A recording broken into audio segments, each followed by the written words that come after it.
a gravação da aula de hoje. Bueno, vamos a ver. Vamos a mirar un poco y vamos a hacer un repasito de el tema de la simulación de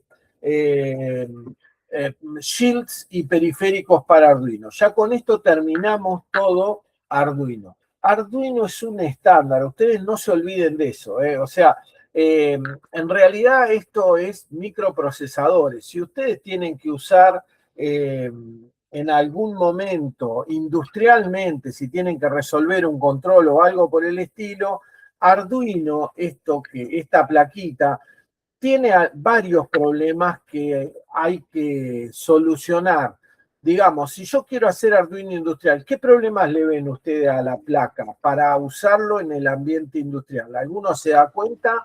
¿O qué problemas le encontrarían? ¿Qué podría ser que afecte el rendimiento o el funcionamiento de la placa, del entorno de hardware que tiene el microcontrolador, el ABR, ¿sí? El ABR que usa esta placa? ¿Qué problemas tiene la placa para uso industrial? ¿Qué problemas podrían tener? ¿Qué le notan ustedes? ¿Quién me dice? A ver. De a uno. Tiene pocos pines. Tiene pines, tiene una cantidad de pines limitados, sí, si vos querés. Bien, eso podría ser un inconveniente o no, depende del problema que vos estuvieras resolviendo. ¿Te puedo hacer una pregunta con respecto a eso? Dale, es personal, es para el proyecto. Por favor.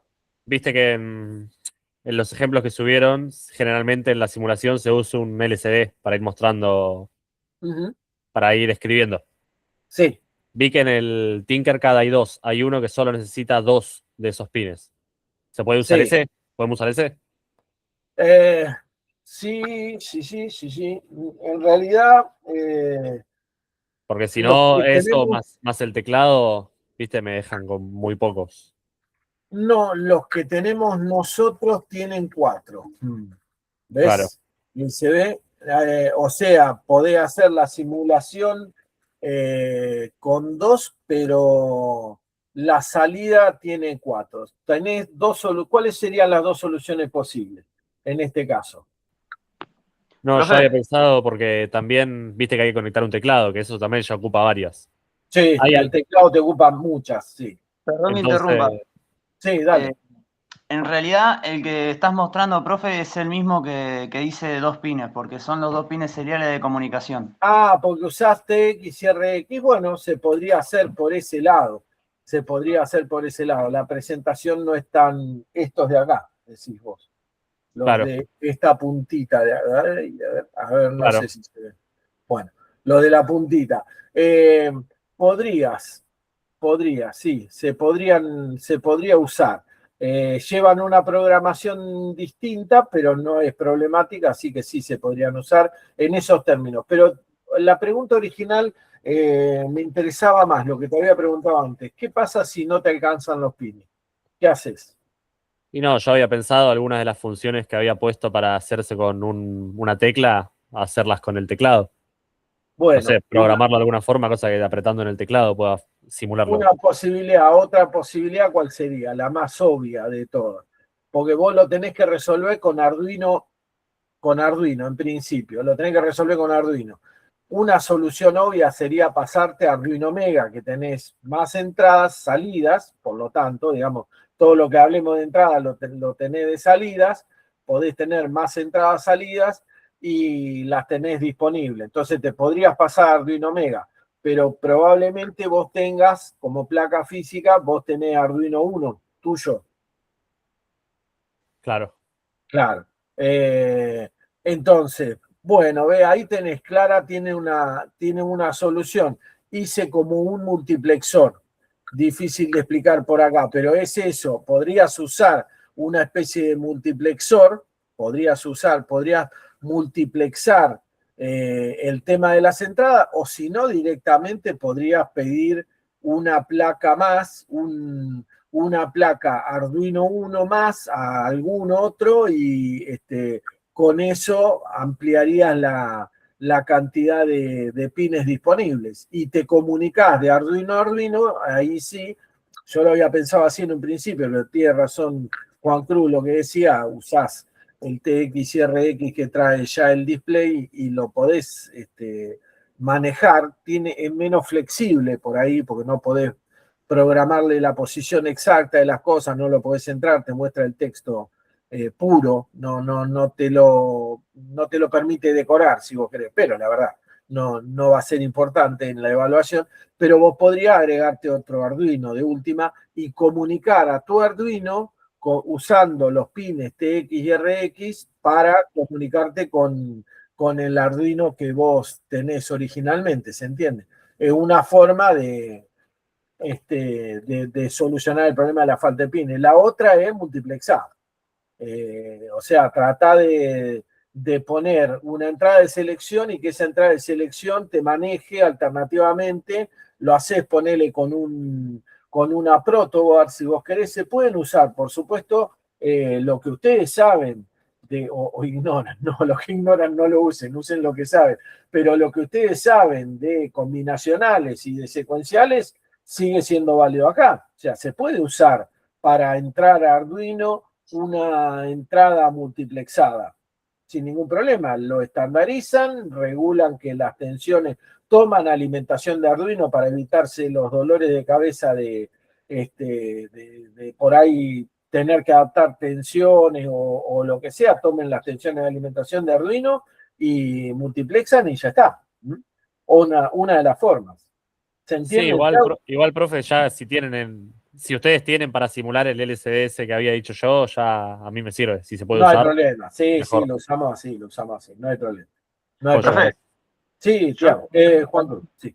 Tuve el mismo problema y estuve como loco buscando soluciones y encontré un video de YouTube donde usaba para el teclado solamente 4 entradas, porque usaba resistencias. Entonces medía el voltaje de la entrada y con eso lo convertía en filas y columnas. Bueno, también sirve. Sí, sí. Hay múltiples soluciones en múltiples lugares. Nosotros acá no tenemos tiempo para verlos todos. Busquen soluciones alternativas. Sí, totalmente. Totalmente. Pero vuelvo a la pregunta original. ¿Cuáles son los problemas que puede tener el Arduino en un entorno industrial y cómo se solucionaría? ¿Qué problema puede tener la placa esta en un entorno industrial? O para hacer ustedes piensen en un aparato confiable, digamos, no sé si decirles un entorno industrial, porque probablemente ustedes no hayan estado en un entorno industrial. Para hacer que sea confiable, ¿qué se le podría mejorar a esto? ¿Qué fallos podría tener y cómo lo solucionarían ustedes? Primero, ¿Cómo? Estaba pensando que primero que nada lo que sería la protección física ante golpes y problemas así. Después, el tema de las sobretensiones tiene que tener una protección porque los 5 volt no siempre están muy fieles y hay muchas tensiones muy altas en la industria y puede llegar a haber un corto o algo y explota todo. Bien. De todas maneras, en ese sentido, si explota el Arduino, digamos, tenés $10 de pérdida, tampoco es una pérdida significativa.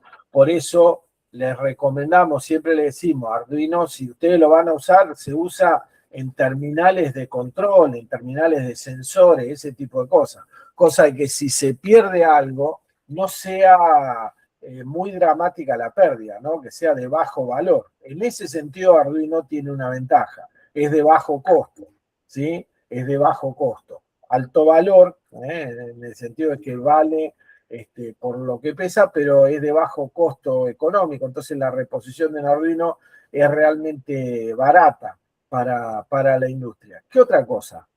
¿Qué le notan ustedes y que van a ver? Acuérdense que en cuanto lo empiecen a usar físicamente se van a acordar. ¿Qué problema puede llegar a tener esta placa? El tipo de conexión, vos necesitarías una conexión mucho más fija, más estable, tipo, de hecho el Celio lo que tiene es un tornillito, una especie de bornera.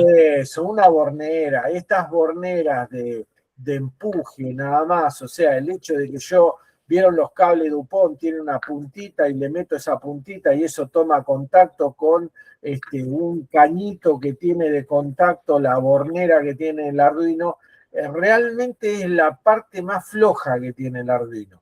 La parte más floja que tiene Arduino, más allá de los problemas que puede tener de baja potencia, de baja corriente que hay que aplicarle y todo lo demás, el mayor problema son las borneras, porque las borneras son una fuente de falsos contactos de cajón. Entonces, ¿qué tendrían que hacer ustedes? Y tendrían que desoldar las borneritas estas, desoldarlas y soldarle las conexiones que quieren hacer de manera firme. De todas maneras, ya han dejado eso dispuesto. Si ustedes se fijan, al lado de las borneras hay agujeritos, ¿sí? Nosotros, para nuestra práctica acá en la materia, vamos a usar los cables DuPont, vamos a pinchar en la bornera y chau, ¿sí?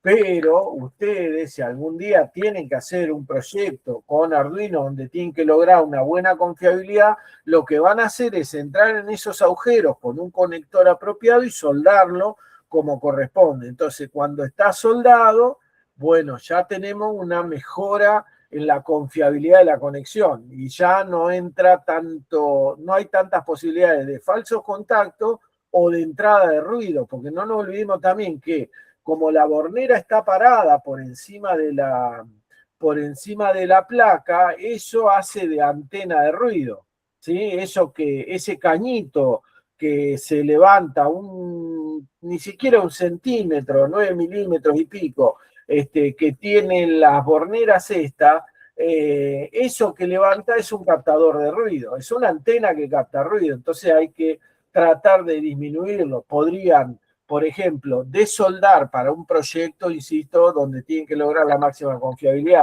tienen que tratar de desoldar las borneras y soldar cables fijos, bien prolijos, bien firmes y bien aislados del resto, cosa que con conexiones cortas, lo más cortita posible, cosa que se ahorren todos los problemas de ingreso de ruido, de inestabilidad de tensión y de falsos contactos. ¿Está? Eso es lo más importante. Si ustedes hacen eso, mejora notablemente Arduino. Con eso solo mejora notablemente Arduino, ¿sí? Y si además de eso lo envuelven en una caja metálica, ¿para qué lo envuelven en una caja metálica? Por dos razones.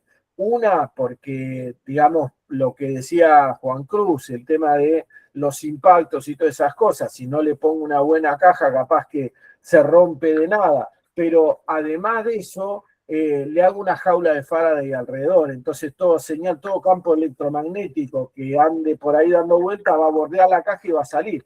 Esa caja la conecto a tierra, esa caja metálica la conecto a tierra, tengo una jaula de Faraday. Lo que sí, mejor que no necesite una conexión por campo electromagnético, digamos, una conexión aérea, porque ahí sí que estoy haciendo macana, digamos, lo envuelvo en metal y necesito tomar la medida de los sensores en forma inalámbrica, me voy a querer matar. Ahí sí, eso no se puede hacer, ¿sí? No hay forma de hacerlo. Pero bueno, hay otras soluciones que se pueden implementar que son parecidas. Digamos, darle a los campos que yo no quiero tener, darles una vía fácil y que se vayan a tierra y entonces me ahorro los ruidos eléctricos. ¿Se entiende esto de mejorar el Arduino como para industrializarlo eventualmente? Una conexión fija de alimentación de tensión y una fuente de alimentación de tensión bien filtrada, bien estabilizada y confiable, también es importante y aislada de todo el resto del sistema. La fuente de tensión tiene que estar aislada. Entonces ya ahí tengo una muy buena disponibilidad para evitarme la mayor parte de los problemas fáciles de solucionar que tiene Arduino. Los difíciles, que suelen ser las entradas de ruido electromagnético, hay que ver. Para cada caso particular hay que mirarlo y bueno, eso va a ser después del trabajo de ustedes como ingenieros. Bueno, ingenieros, ingenieras, ¿no? Se entiende. Yo soy a la antigua, disculpen, pero no me termino de acostumbrar. Bueno, vamos a ver algo acerca de los shields. Una aclaración de movida. Los shields, se le dice shields a aquellas placas de circuito que vienen para su uso en Arduino que ocupan, en inglés dicen the guts, las tripas del Arduino, bueno, pero que ocupan las conexiones de Arduino Exactamente, es decir, un shield apropiado, si esta es la placa de Arduino, esto es un shield, ¿verdad? Ahí creo que este shield es, le decimos shield universal porque tiene botonera, tiene display, tiene un buzzer para hacer ruido y un potenciómetro acá de ajuste y alguna otra cosa más, ¿sí? O sea, este es un shield para hacer pruebas, para aprender Arduino. Pero la ventaja de este shield es esta. Si ustedes se fijan en la placa de Arduino 1 y ven la placa del shield, van a ver que, a ver, ¿dónde me pongo? Ahí. Van a ver que coincide exactamente. Es decir, si yo acá aprieto, no lo voy a hacer ahora. Si yo acá apretara la placa para abajo, es decir, meto todas las patitas que están, me toma el shield por completo la placa de Arduino y yo ya me tengo que manejar con ese shield. Después hay que sacarla, hay que hacerle fuerza, no conviene, digamos, por eso no lo hago, ponerlo y sacarlo. Pero esto es un shield. Ven que queda como un escudo cubriendo la placa de Arduino. Hay veces que vienen los shields para montar uno arriba del otro y a veces hay 3 o 4 de estos, uno arriba del otro. Que si no se usan ciertas patas de uno, se usan las patas de otro que está arriba y todo lo demás. Y acá un poco el comentario que veníamos haciendo hoy. Si con una conexión podíamos tener el peligro de un falso contacto, cuando empiezo a apilar shields, uno arriba del otro, que queda muy práctico, muy bonito, es muy lindo para los estudiantes porque es fácil de conectar, porque lo único que hay que hacer es clac, es un raspi, uno arriba del otro, ahí empiezo a tener los problemas. Ahí se empiezan a multiplicar los problemas de la entrada de ruido, de los falsos contactos, de patitas que se doblaron, de patas que parece que están aparentemente en contacto y no están, bueno, ese tipo de cosas. Esos son los shields, por un lado. Del otro lado, lo que tenemos son los periféricos, que los periféricos ahí sí son los comunes, son, por ejemplo, este puente H, el puente H, a ver, el puente H es un puente, es una conexión que sirve para hacer girar un motor de continua en un sentido, en el otro detenerlo. Eso lo hace con Arduino. Lo que hace es tener potencia suficiente como para manejar un motorcito de continua de buena cantidad, pero es periférico.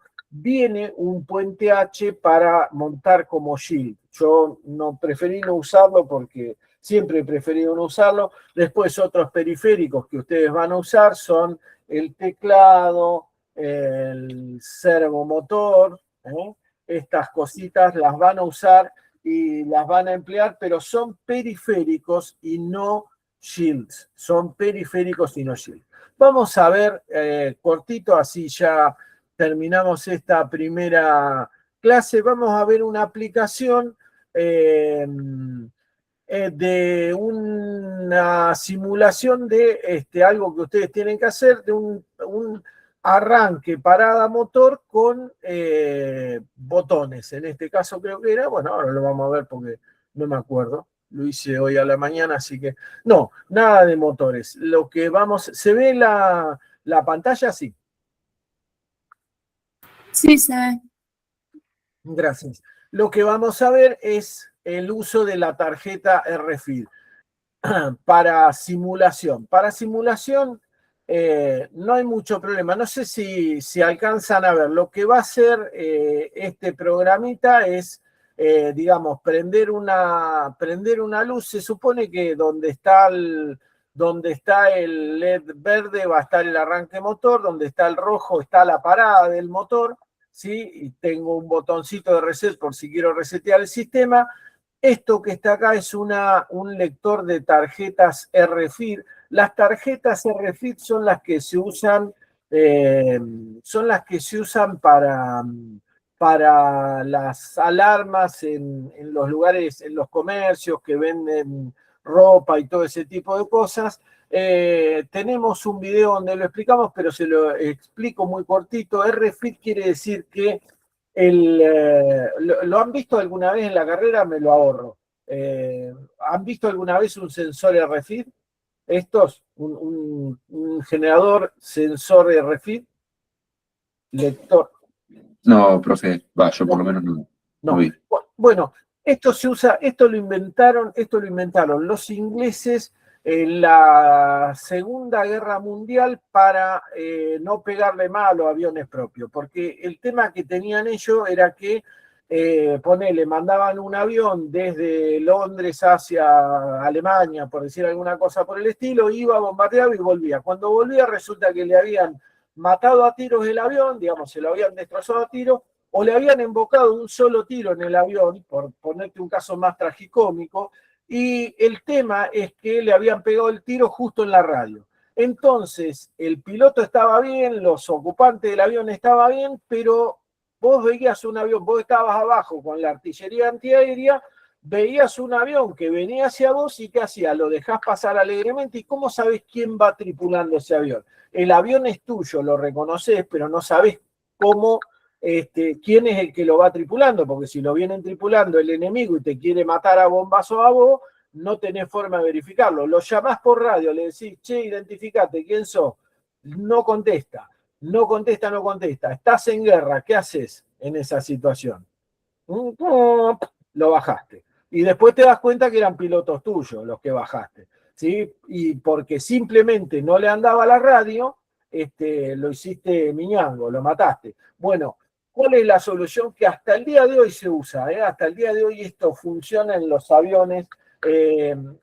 No me puedo acordar cómo se llama el aparato que tienen los aviones en particular, pero el funcionamiento es el mismo. La cuestión es, ¿cómo te ahorrás eso vos? ¿Cómo te ahorrás? Bueno, vos agarrás y ponés un aparato muerto, le ponés un aparato muerto adentro del avión, pero tu aparato muerto tiene una bobina. Tu aparato en el avión tiene una bobina muy grande. Esa bobina capta campos magnéticos. Entonces vos le mandás un campo magnético marca cañón, lo apuntás al avión, por supuesto no va a ir lineal, es un campo magnético, se va a expandir todo eso, pero digamos, rodeás todo ese campo magnético. Como el aparato está muerto, no lo podés matar, pero cuando le mandás campo magnético, el bicharraco agarra ese campo magnético y lo transforma en energía para sí. Y como lo transforma en energía para sí, lo rectifico, lo hago pasar a continuo, con continuo alimento un aparatito que a su vez devuelve una señal que es bip, bip, bip, bip, bip, bip, bip, bip, bip, así lo que vos quieras, ¿se entiende? Puedo hacer un transmisor Morse. Entonces, esos aparatos, en la Segunda Guerra Mundial, sobre el final de la Segunda Guerra Mundial, eran muy elementales, lo único que vos sabías era que tus aviones tenían ese transceptor y los enemigos no, entonces si el tipo respondía al campo magnético que vos le enviabas, era un avión tuyo, no le iba a cerrar. Después fue evolucionando y ya mandaba un código, y si el avión mandaba ese código era porque era tuyo. Después, bueno, los aparatos se empezaron a montar arriba de misiles, entonces el misil le pregunta al avión si es amigo o enemigo antes de tirar. Si el avión tiene los códigos de ser amigo, el misil se cae a tierra. Si el avión no da los códigos correctos, el misil impacta en el avión. Hoy en día eso se hace a una velocidad infernal y funciona para todo lo que vos quieras. Por ejemplo, para las tarjetas que nosotros usamos en los colectivos, ¿sí? Yo tengo acá una tarjeta de las comerciales que ahí dice mi nombre, aunque sale al revés, sí, que me la puse yo, por supuesto. Esto es una tarjeta. Hay un único fabricante, bueno, ahora creo que hay dos, pero hasta hace unos pocos años había un único fabricante de estas tarjetas que se llama Mifare, ¿sí? En español, que lo que hacen es tener adentro una bobina grande, planchada, una bobina concéntrica, digamos, impresa en papel aluminio, porque tampoco necesita manejar gran potencia, pero yo tengo que tener acceso a los dos extremitos de la bobina, tengo acceso a uno y a otro adentro de la tarjeta. Ustedes imagínense lo que es la lo que es la bobina esa para entrar adentro de una tarjeta o para entrar adentro de un llaverito, porque estos llaveros tienen exactamente la misma tecnología. No hacen nada estos llaveros, es decir, estos llaveros por sí solos no tienen ningún tipo de funcionamiento, solamente empiezan a funcionar cuando yo lo acerco al lector de RFID, que lo que hace es emitir un campo magnético relativamente fuerte, porque digamos hasta 5 centímetros o un poco más inclusive lo va a detectar. De hecho, lo que hacen los señores de no buen vivir, que a veces le roban la tarjeta, vieron que una de las formas que existe ahora de robarnos es acercar un lector de estos a una tarjeta de banco nuestra, y si uno tiene un poco de idea de cuáles son los códigos de banco y todas esas cosas, puede copiar, por ejemplo, la tarjeta de crédito. Lo que hago en ese caso, para no tener que estar tan encima de la persona, que es agrando el campo magnético, le mando más polenta, le doy más potencia al campo magnético para que agarre a mayor distancia la tarjeta y le copio los datos, porque la tarjeta, como no es brillante, no es demasiado inteligente, la tarjeta le llega el campo magnético, se pone a emitir y emite en todas las direcciones posibles, y el receptor lee esa emisión que hace el campo, que hace el circuito emisor que tiene la tarjeta incorporado en forma de una variación del campo magnético también, por supuesto, y lo interpreta en datos. Vienen divididas en campos, ya tienen un estándar, tienen un UID, que es, digamos, el número de identificación. Cada tarjeta tiene un número único de identificación en el mundo de las que existen. No se duplican las tarjetas, por más que a ustedes le digan que les van a dar un duplicado, no les dan un duplicado, sino que repiten los datos de ustedes con otro número de tarjeta, ¿se entiende? Y ese tipo de cosas. Bueno, lo que hace esto es funcionar con un lector RFID, hace girar una apertura de una puerta, ponerle un servo, una apertura de una puerta, y lo que tienen que ver es cómo funciona, que no es exactamente cómo funciona en la vida real, sino que cómo funciona en el simulador. Acá en un costadito tienen, como siempre, el código .ino, que son las instrucciones para el Arduino, para operar el Arduino. Y fíjense que siempre van a tener acá el include tal cosa, include, sí, include, tal cosa, que son justamente las librerías. Cada vez que sea include, tienen que... Sí, escucho. ¿Alguien preguntó o no? ¿O yo escuché cualquiera? Nada, me parece. Bien, perdonen. Cada include tiene una librería que es para utilizar alguno de los periféricos. Generalmente los periféricos, casi todos los periféricos llevan una librería. ¿Qué es la librería? La librería es un conjunto de instrucciones para cada uno, para que el Arduino maneje con propiedad cada uno de los aparatos que se le conectan, para que sepa cómo se tiene que comunicar, qué códigos tiene que mandar y qué códigos debe recibir y cómo interpretarlos. ¿Se entiende? Eso se hace todo en librerías. Si ustedes quieren y se quieren dedicar a esto, pueden fabricarse sus propias librerías perfectamente. Es más, para cada periférico que existen siempre muchas librerías. Hay algunas que lo manejan mejor, otras que lo manejan peor, pero siempre hay disponibles 2 o 3 librerías. Por ejemplo, para el MFRC 522, que está acá, que es el lector de tarjetas RFID, hay un montón de librerías que funcionan bien, pero hay una de un ruso que no me acuerdo el nombre, que funciona mucho mejor que las demás.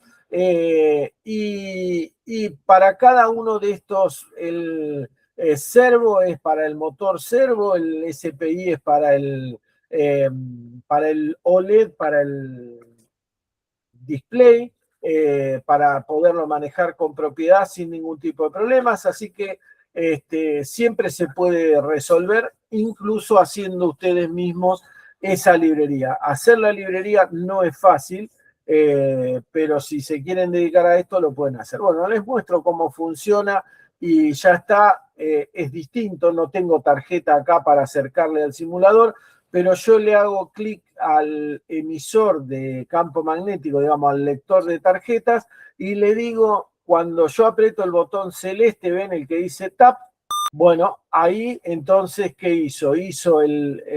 Reconoció la tarjeta, al reconocer la tarjeta hizo un bip de sonido para avisar, prendió el LED verde y me dejó pasar con el servo y después volvió a la posición de cierre otra vez. ¿Ven? Ahí está el botón, el LED verde y ya está. Si yo le pusiera, por ejemplo, una tarjeta diferente, ¿ven? Ahí el sonido es distinto y queda, no intenta abrirlo, sino que me da un sonido distinto de alarma y yo lo pongo. Si esto lo fueran a hacer físicamente, hay que conseguirse 2 o 3 tarjetas de RFID distintas, autorizar una y denegar el acceso a las otras. Entonces vamos a poder ver que no siempre se abre la puerta o no siempre se da el acceso a lo que sea o se enciende la luz o lo que sea que se pueda hacer, pero fíjense que la forma de resolver el tema de las tarjetas para el simulador Walkway consiste en hacer validar una tarjeta. Por ejemplo, yo dije, la Blue Card es válida, es la que tiene los números 1, 2, 2 puntos, 3, 4, 2 puntos, 5, 6, etcétera, etcétera. Entonces, ven, acá abajo ven el que dice el UID, el número de identificación digital de la tarjeta. Bueno, si no es la que tiene que ser, que es 1, 2, 3, 4, ven, esta tiene, la amarilla tiene 5, 5, 6, 6, 7, 7, 8, 8. La autorizada es esta, 1, 2, 3, 4, 5, 6, 7, 8, y entonces cuando yo hago tap, es decir, yo lo acerco y espera un ratito y vuelve. Si yo en cambio mantengo en posición, espera un ratito y vuelve igual, y yo puedo seguir dejando apoyada la tarjeta en el lector de tarjeta y no pasa más nada. Se entiende cómo funciona el programa, pero esto es la diferencia entre el simulador y el proceso real. Si fuera un proceso real, yo tomaría a ver, vamos a volver para acá. Dejo de compartir. Si fuera el proceso real, yo tomo mi lector, le acerco mi tarjeta y pruebo haciendo un tap solamente o manteniéndola en posición a ver qué es lo que hace y ver si hace apropiadamente lo que yo necesito que haga. Es lo mismo el control RFID de una tarjeta de esas que de un llavero de estos o que de un llavero de los otros. Los RFID vienen hasta en alfileres, inclusive. ¿Sí? Hasta, fíjense ustedes lo pequeño que se han hecho, que tienen los códigos escritos en alfiler y se puede encontrar, digamos, uno podría ponerle, fíjense qué tecnología barata y la verdad que no entiendo cómo no es más popular. Se sirve para todo. Pero si ustedes tuvieran, por ejemplo, una enfermedad crónica o tienen algún problema de salud o algo por el estilo, pueden usar un PIN, ¿sí? Una persona viene con un lector de RFID, les pone eso arriba del pin de ustedes, es un alfiler, acuérdense, la cabecita de un alfiler, eso alcanza, no necesito más, ¿sí? La cabecita de un alfiler lo ponen ahí arriba, ¿sí? Y leen la historia clínica completa antes de meterlos, por ejemplo, en una situación de emergencia en un hospital, en una clínica, y lo hacen con un Arduino. ¿Se entiende, chicos? O sea, el costo total de este sistema, para que ustedes se den una idea, a veces de lo tarados que somos como seres humanos, el costo total de esto pueden ser $20, no creo que sean $20, vamos a poner $20 porque le ponen una carcasa bonita y todo lo demás, pero $20. Y por $20 estamos arriesgando a la gente que es hemofílica, que tiene, no sé, HIV, que tiene algún otro problema de salud. que tiene problema de presión, que tiene problema de lo que sea, porque eso se podría poner, toda esa información se podría poner en la cabeza de un alfiler y se podría leer con un aparato que cuesta $20. No me digan que no es ridículo. Cuando el tipo lleva en el bolsillo un celular que vale 10 veces o 15 veces eso o más, dependiendo del celular que lleve. ¿Se entiende el tema? ¿Se entiende la cuestión? No sé por qué no. Si ustedes me preguntan a mí, yo no sé por qué no lo hacen. No tengo idea, no sé qué fuerza se mueven. Pero realmente es complejo explicar por qué no se hace, ¿no? Sí, Juan Cruz, si vas a decir algo. Sí, no, que incluso los teléfonos ahora tienen lector de RIF, entonces ni siquiera capaz haría falta comprar el Arduino, simplemente es hacer el protocolo. Sí. Se podría hacer perfectamente con 0 mango. ¿Por qué? No sé. Bueno, no es un asunto nuestro, insisto. Sí es un asunto nuestro. Somos ingenieros y a veces nosotros nos dicen que no, vos no te tenés que preocupar de eso porque sos ingeniero. No, un ingeniero se tiene que preocupar de las cuestiones de salud, de las cuestiones de medio ambiente y de todo lo demás. Al menos tenerlas en cuenta, ¿sí? Hay que tenerlas en cuenta. No podemos hacer cualquier proyecto que le joda la vida al resto de la gente. Uno tiene que ser consciente de lo que hace. Tenemos responsabilidad ética y moral sobre nuestras acciones. Eso la ley lo dispone, más allá de que sin lugar a duda es así, porque somos seres humanos igual. Pero a veces uno no entiende las decisiones que se toman para que eso no funcione como debería funcionar, que tendría que ser lo más usual del planeta, tenerlo. Es una tecnología que vale 2 mangos, vale nada. ¿Sí? Y es de uso común, ustedes la consiguen en cualquier casa electrónica, ¿sí? No hay excusa para esto, pero bueno, lo discutimos después. Bueno, hacemos una pausa si no les parece mal, nos tomamos 10 minutos y seguimos un poquito más con esta última parte de Arduino que es shields y periféricos. Dale, nos vemos en un ratito, 10 minutos. Son las 6 y 10, nos volvemos a ver.